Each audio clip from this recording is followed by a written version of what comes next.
Hi, Kate. This is Vince calling from Paranormal Conviction. How are you?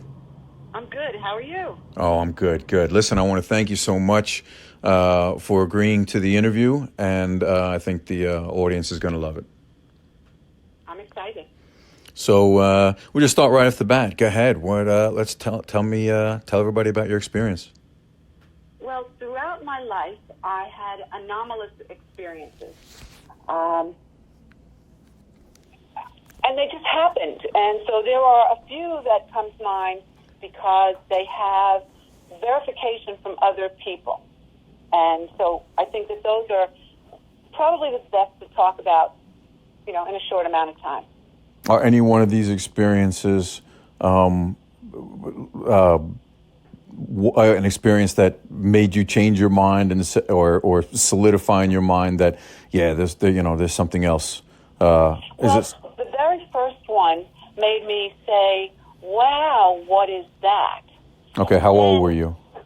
I was 5 years old, and I remember it very clearly. Okay, go ahead. It was February 1957, and I was 5 years old. I was going to be 6 in May, and it was a big snowstorm. It was February, and I remember it was a big snowstorm because the big Meanin trucks that delivered oil got stuck in the snow down the road. So I remember it was a big snowstorm. I was sitting in my living room, all in my snowsuit, waiting for my girlfriend from behind my house to come over so we could go out and play in the snowstorm. And I was sitting on the sofa looking at the front door, which had glass panels in it, and I was just waiting for her to come knock on my door. And all of a sudden, somebody knocked on the door. The dog started to bark, and I got up to go out with my friends, I thought. And we had a regular door, and there was a storm door in front of it. And I opened the door and noticed that the storm door had been pulled back because the snow was pushed back. But there was no one there. And I looked around, I looked out to the carport of the driveway, and there were no footsteps.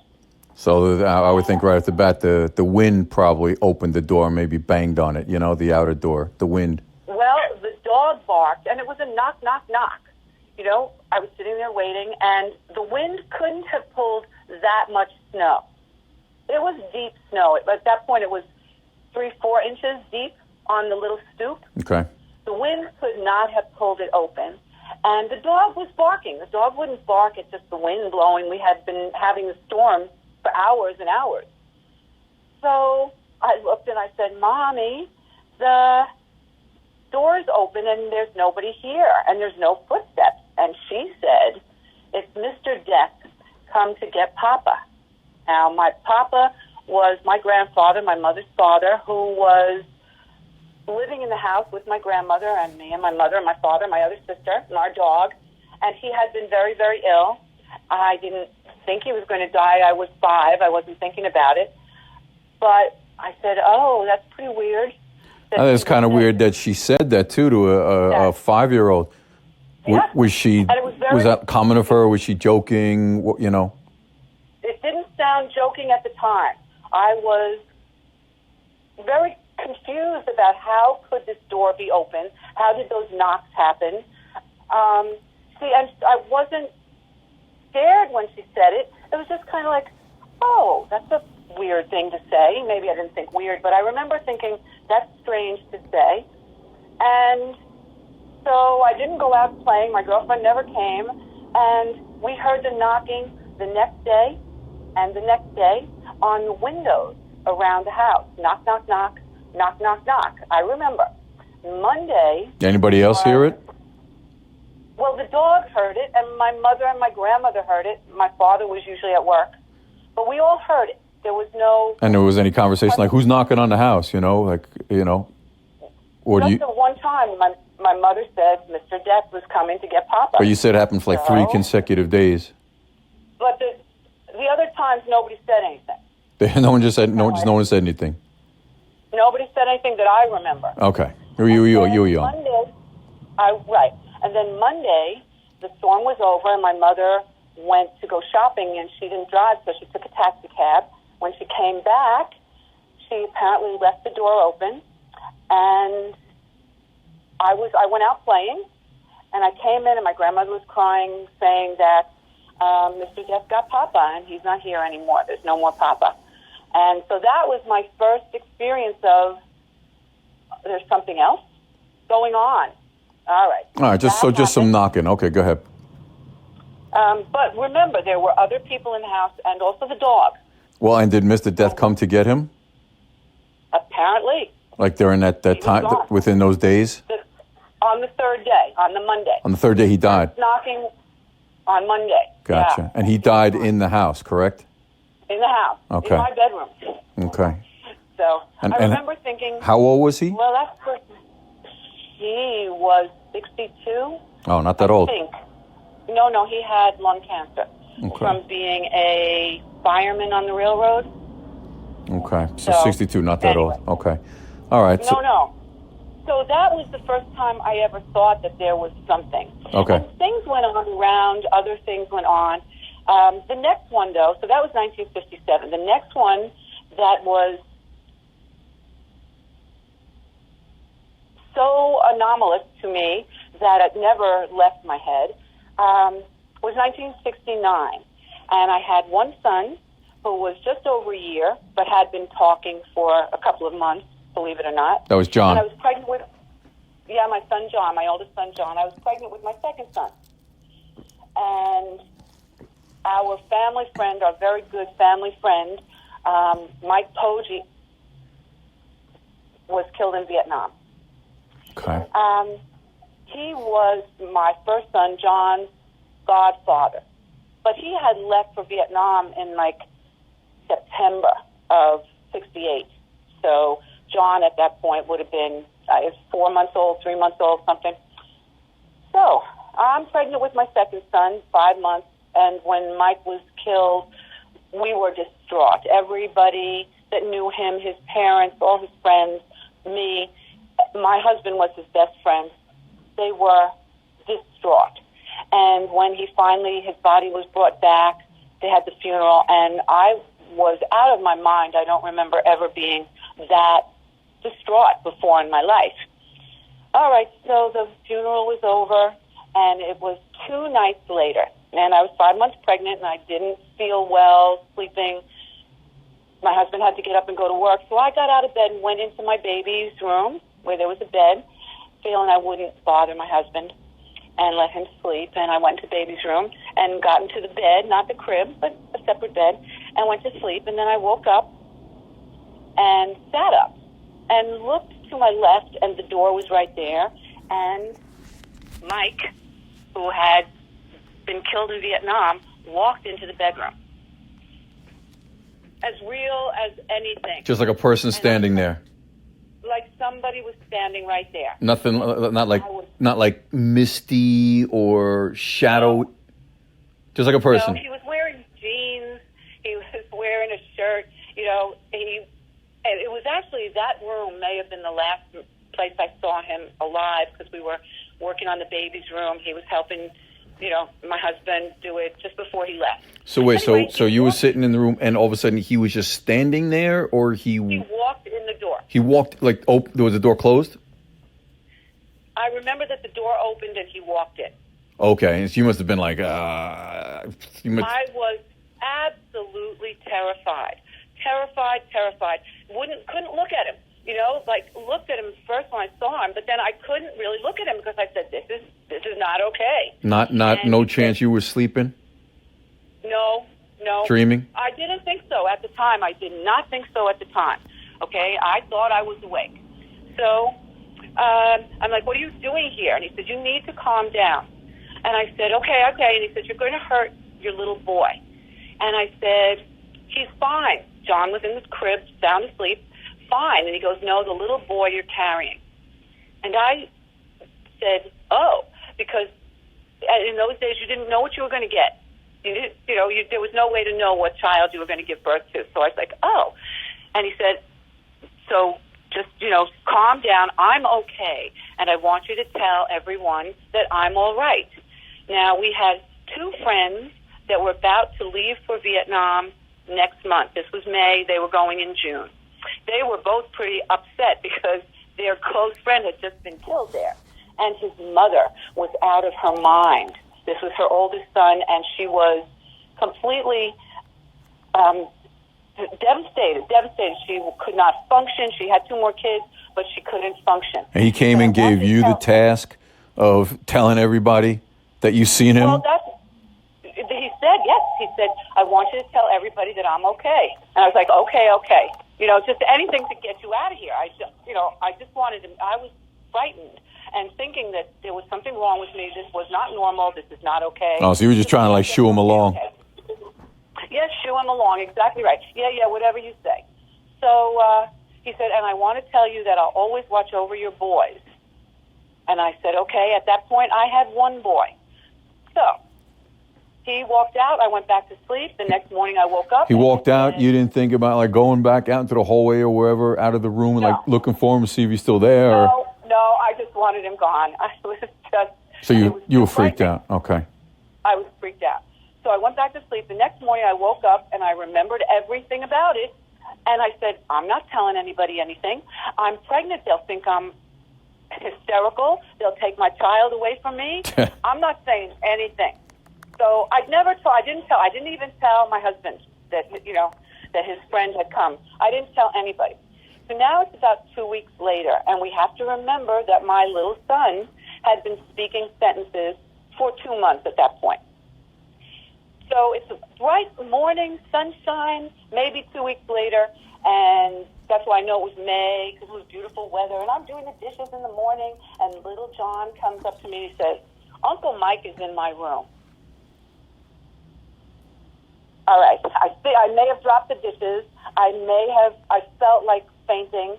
This is validation from a little child. And John never met him, right?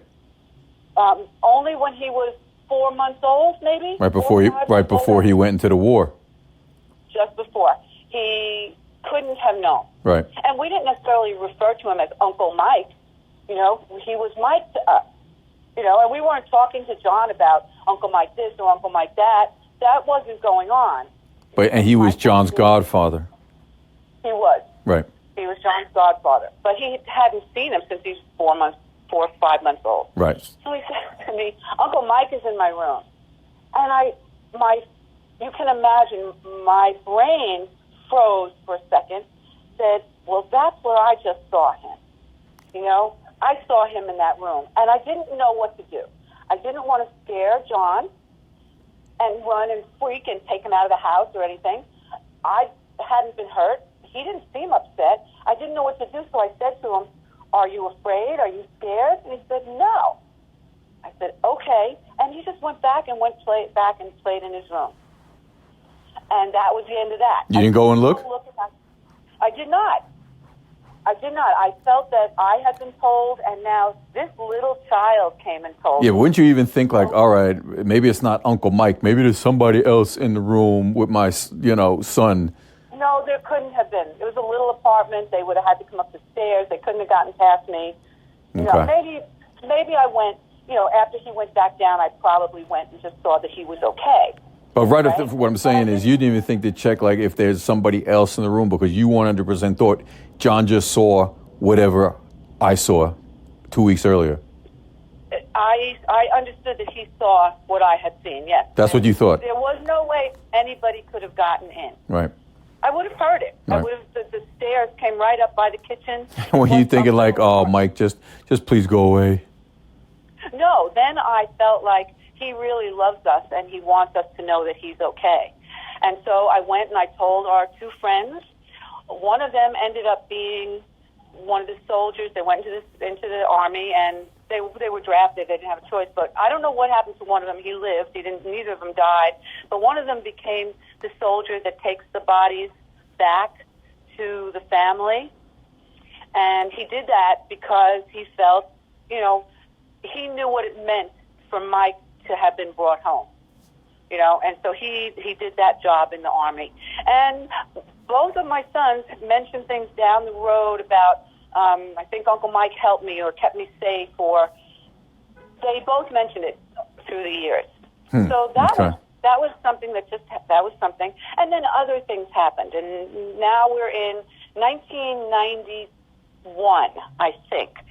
And we had moved into a house and did a big renovation, and neighbors had told us about the person that lived there before us, before we did the renovation. And the owner, who felt very attached to the house, did all kinds of special stuff and all kinds of projects in the house. He built a special clock into the wall, and he was very taken with the house, and he had died in the house.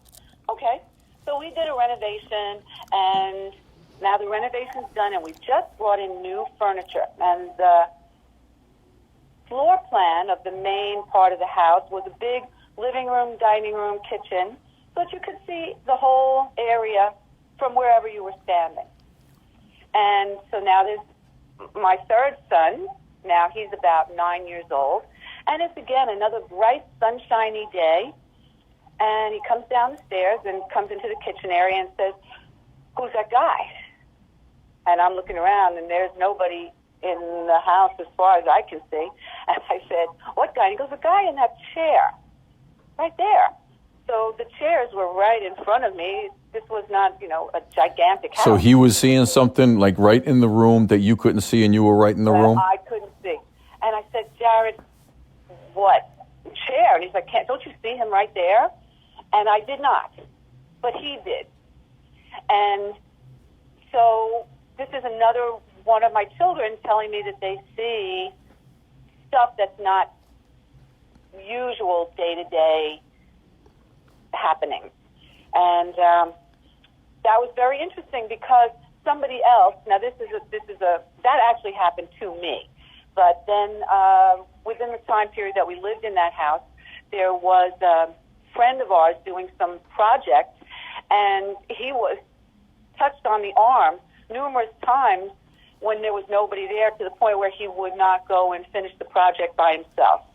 Now that's a secondhand story, but it's true that he wouldn't do the project unless he had somebody else. Did you feel weird living in that house at all? Did you sense anything? Was it strange? You didn't feel right, or was not? I didn't feel nothing. I was okay, but other people around me were feeling things, and they would say, "Oh, this happened or that happened." My husband said, "There's something else in this house." But I was also working with Native American medicine man at that time, and had learned about protection. And so I was always burning some sage and, telling the spirits of whoever might be around that we're okay. You don't have to be mad at us. Was it interesting? Was it obtrusive enough, or frightening enough, or annoying enough that it made you guys want to move? There were other things that were going on in my life at that time that made me want to leave. It wasn't necessarily about the house, although it might have been. Because after we sold the house to the next group of people, their lives disintegrated. They had... The people that moved into the house? The people that moved after us, yes. Into that house after they fell apart? Yeah. They got divorced. The guy lost his job. All kinds of really crazy stuff that the neighbor that we still knew across the street would tell us, "You should see what's going on over there." Mm. Right? And I said, "No, that's okay. Let them have their lives. Good luck." Right. But those were 3 out of many, many things that have happened in my life. Let me ask you a few things now. We spoke earlier, and the house you grew up in, okay? Yes. That was strange. There were stories. You told me stories about your sons feeling uncomfortable in there, and there were several people that died in that house in the family. Yes. My entire family, my mother, my father, my grandmother, and my grandfather died in that house.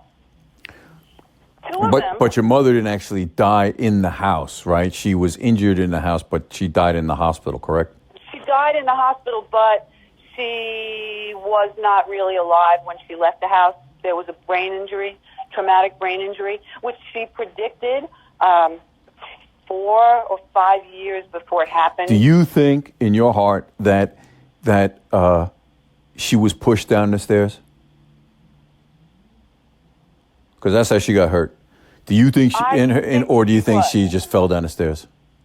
I think that she fell down the stairs by being maybe pushed, and I don't mean by my father, who was the only other living person there. Because there's another story about other people being pushed down those stairs, that I think that her life, she'd had enough of life, and that people that loved her were trying to get her out of the... Tell me the story about the guy who got pushed down the stairs when they were having the party at your house. All right, but this is secondhand. It's secondhand information, but it's secondhand from a bunch of different people that experienced. Right, and these are your friends growing up. They're not going to make something like that up. No, they didn't make this up. All right, so go ahead real quick. I guess I was about 14, and I had a large group of friends, and my family was going to be going on vacation, and we had a bird, and I asked my girlfriend to, feed the bird while we were gone, and I gave her the key, and so that's all I knew. That's where we were. My mother knew her. We trusted her. Apparently, while we were gone, she decided to let all this group of friends come and have a party in the house. And I know this after it happened. Right, you didn't know they were going to have a party. I didn't know they were going to have a party. I right. Wouldn't imagine. Tale as old as time. Right, but I didn't expect my friends to do it. Right, and they never do.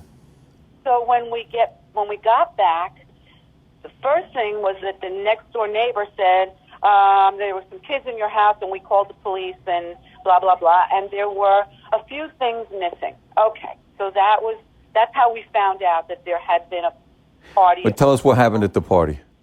So then, there in this group of friends, one of them, Glenn, said, that's a strange house. And this is what he said, that he was in the house with all these other people, and he decided to go up the stairs to see what was going on. I don't know, to explore, as youngins do. And when he got to the top of the stairs, somebody up there, he didn't see anybody, turned him around by his shoulders and put a hand on his back and not shoved him, but encouraged him to go down the stairs. And, kind of put their hand and said, you didn't go, it didn't say anything, but kind of pushed, but not pushed like to make you fall.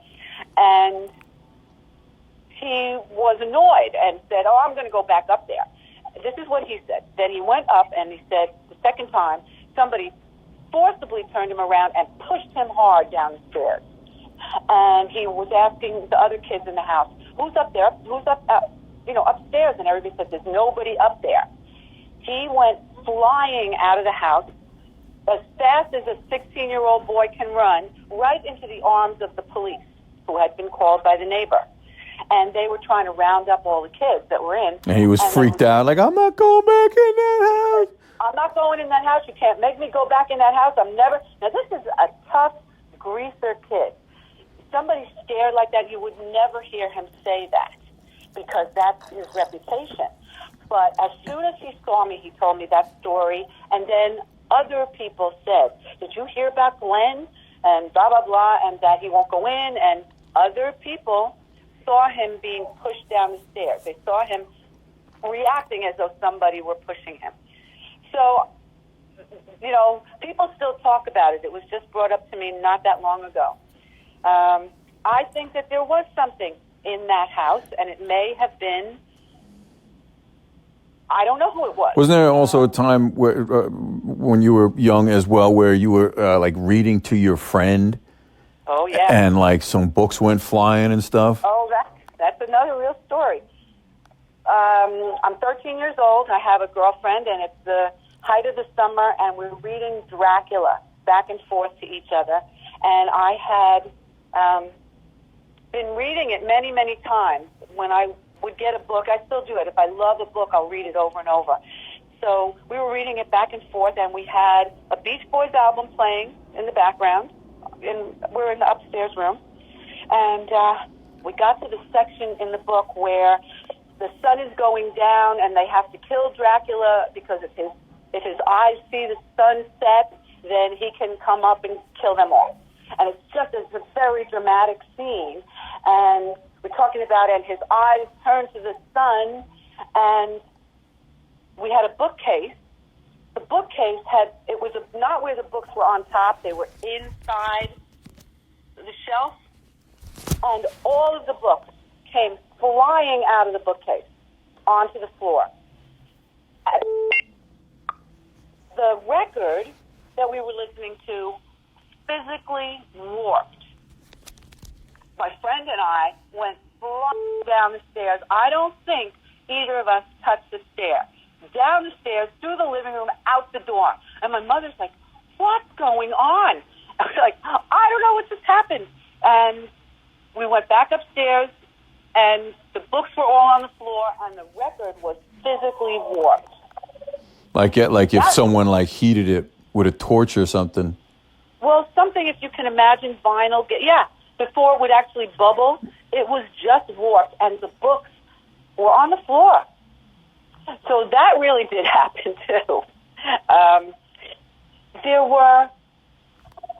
I believe there were entities that were attached to that house, maybe from the time that my grandfather died. I don't think maybe he didn't want to leave his wife and his daughter. They were kind of really, really dependent on him. And so I don't know what that was about, but those were real things that really happened. Anything else that was like, outstanding? In that house? No, in general. Well, I'll tell you one other thing that happened in that house, and this is when I started to kind of say, wow, there's something else. My grandmother, who lived with us, and her something else besides this physical experience. Yeah, this made me start to really think about it. Really, I'm not sure if this was after or before the party with the teenagers. Probably before. So you say when you're about a teenager is when you really started to maybe think like about that stuff, spiritual stuff, more than just like, eating and drinking and doing whatever physical stuff. I was very spiritual. I was one of the best Catholic girls that ever existed. I was very, very, very Catholic. And I do have a memory of something when I was very, very young that I only, and maybe in the last 10 years, realized couldn't have happened. But let me tell you this one thing with my grandmother. She was up in her bedroom. It was probably a Sunday late afternoon, and she called me upstairs, and she said, Spooks is in trouble. Marion tells me that Spooks is in trouble. Now, we don't have a phone upstairs, so nobody called her. Marion was her friend, and the couple was Marion and Spooks. They called him Spooks because he was so skinny, not because, and I never really even met them, as far as I know. But they talked about them all the time. They were lifelong friends. Marion had died. Spooks was still alive. And she says, Marion told me that Spooks is in trouble. This is my grandmother saying to me. And I'm looking at her saying, well, I know that Marion's been dead for 5 years, and I don't know what you're saying. Fine. And I went and I got my mother, and she had dealt with her mother, all her life. She knew better. So she went upstairs, and the next thing I know, my mother was calling Spooks. And later, the bottom line of this story is that Spooks had fallen. He was on the floor for 2 days. He couldn't get to a phone, couldn't get up. Couldn't get up. Nobody knew. I mean, this was the original, I've fallen and I can't get up. And he would have died if my mother hadn't called. And she finally called his son or somebody. And they went and looked in on him. And they saved him. Right. But how could she have known that? And I remember going over to her. And that was like one of your mother's, your grandmother's best friends, the lady Marion. Friend. It was her best friend. Yeah, one of her oldest friends. I don't know if it was her best friend, But if she knew that he was in trouble, if she was a ghost or a spirit or whatever, and knew he was in trouble, it's like that's the perfect person to go to, is your grandmother. Right. And I said to her, how did you know? And she said, I don't know. It was just like a cloud opened up. And there she was telling me this. Now, it turns out that apparently she had things. But she was happened dead when I serious when like- she told you this? I mean, she was like, was she looking Oh, she was scared? very worried. She was worried. But she called me. She called me from upstairs, Katie Anna. And I was like, what? Marion tells me Spooks is in trouble. You said, what? And I just looked at her like, So you sleeping? Were you dreaming? are you on drugs? Right. And but my mother knew to pay attention because of things that had happened to her throughout her life. Right. And it was right. So that was another thing, you know. So Yeah, that's there are interesting. many things that have happened besides that are, you know, not quite as clear cut, let's say, as these stories, but maybe even more profound. Well, according to your personal conviction, you definitely believe that there's more to this life than just our physical bodies and what we do every day and everything. Like, you think there's so much other stuff, like... I really do believe that. Right. It's more than belief. It really is. It's knowing. You know it. Right. In your heart, you know. It's just like that's how you live your life. You know in your heart, just like you know you're going to step on the floor if you want to. Right. You can't deny your own experience. But you can question it, right? I mean, you could question it. You could be like, well, wait a second. Let me think about this. What? Like the thing with Uncle Mike, right? I didn't say anything. But when my baby mentioned it, how can you ignore that? Oh. You know? Yeah. I mean, that's pretty clear. So I live my life as though I'm here for a reason. I'm not always clear about what that is, but this is not all there is. This is a time in my existence. And I have experienced it. Right. And it makes my life easier, I think. What? To know that there's more. Oh, yeah. This physical realm. Well, you know, I just heard a quote by someone recently, and I had to think about who it is. But they said, if there is something else, it's really scary. And if there isn't anything else, that's really scary. Right? Well, that's all about the ego, saying, I'm the most important thing, and anything else is dangerous to me. You know? Yeah, the point I think that he was making was no matter what happens, it's scary. I don't know about scary. You know, the unknown. Talk about, well, what if there isn't anything? Then that's terrifying. That's terrifying. If there's nothing, then that's terrifying. If there is something, what about, that's terrifying too. It's cool. It's definitely cool. The best night's sleep you ever had. The best night's sleep you ever had, you woke up and you said, oh, I was gone. Right? Yeah. And that was your best night's sleep. That was a great thing. It wasn't scary. It was like, that's great. Can I do some more of that? Have you ever seen anything? Have you ever seen any UFOs, any apparitions yourself? You know. Besides Mike? Yeah. I don't think I really saw... Oh, I did see a UFO once, probably 2004. Like, definitely for sure? It was like from out of this world? I don't know what it could have been. I was living in an area where my front window and dining room looked down 40 miles of wash. I mean, really far, far, far, far distant. And I came home from work, and I was really tired, and I just was leaning on my sink, looking out the window, and all of a sudden, 5 different colored lights were over, just past the house across the street from me, up in the sky. And so I can't remember exactly if it was red, green, yellow, blue, orange. I don't remember what they were, but what I do remember is that they changed places, right? So the blue one went down to the bottom, and the orange one went up to the top. Was it dark outside? Was it nighttime? It was night. You think they could have been drones?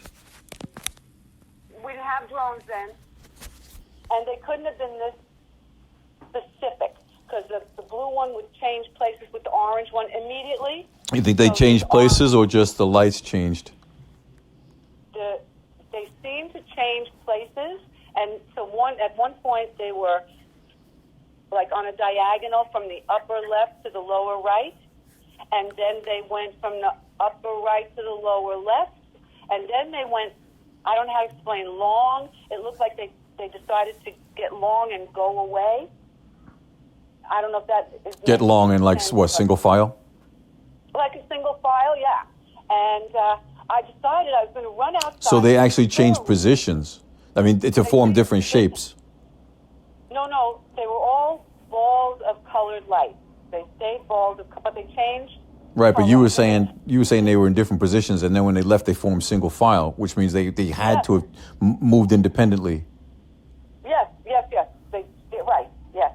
And that's cool. I was like, oh, this could be a UFO. And so I had heard something about if you flash a flashlight, at them, they'll flash back or something. I said, I got to try. So I got my flashlight out of my junk drawer and ran out the door, which was, I don't know, just around the wall, right there, not far. And I got outside, and they were far down the wash. And I'm blinking the light, and they just kept going. So nothing? So that's the only UFO I ever... I don't know. I'd be a little bit reluctant to shine anything at a flashlight. To them it might be, a laser beam or something that they're under attack. Like who the hell they think they're shooting? I don't know, but I said, say hello to them. I didn't get any kind of fear. They were too far away. That was too far away. But they didn't seem that far away. They seemed... If you could tap into them, if you could like meditate and tap into them before they left, you might have been able to, get them, try to reach out spiritually or something like that. Mentally. And I was tired. It was the end. I was working 2 jobs then. And I was tired and just kind of going, I guess I had just fed the dog and was just standing there looking out the window. And this thing came. And the only other thing about seeing UFOs, I'm in Arizona, and I have a class, and it's a history class, and most people hate history. I want to get them excited about history, so their homework assignment was go to somebody in your house and ask them what's the most historic thing they ever lived through.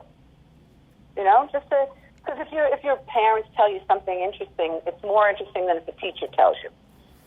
So one girl came back, and her grandfather wrote, I saw the UFO that took Travis Walton.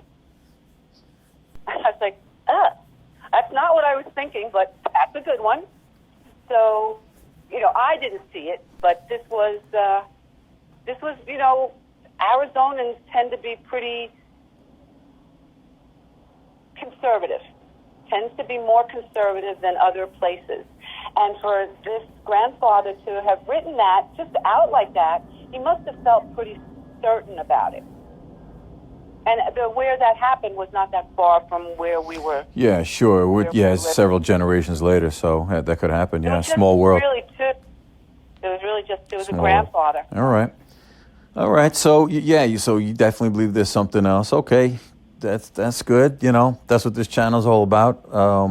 People who really believe in, these experiences that they've had. And that, they just want to share them and be like, there's definitely something else, that type of thing. So that people aren't frightened. Everybody, or at least something. It's not something to be afraid to talk about whatsoever. Right.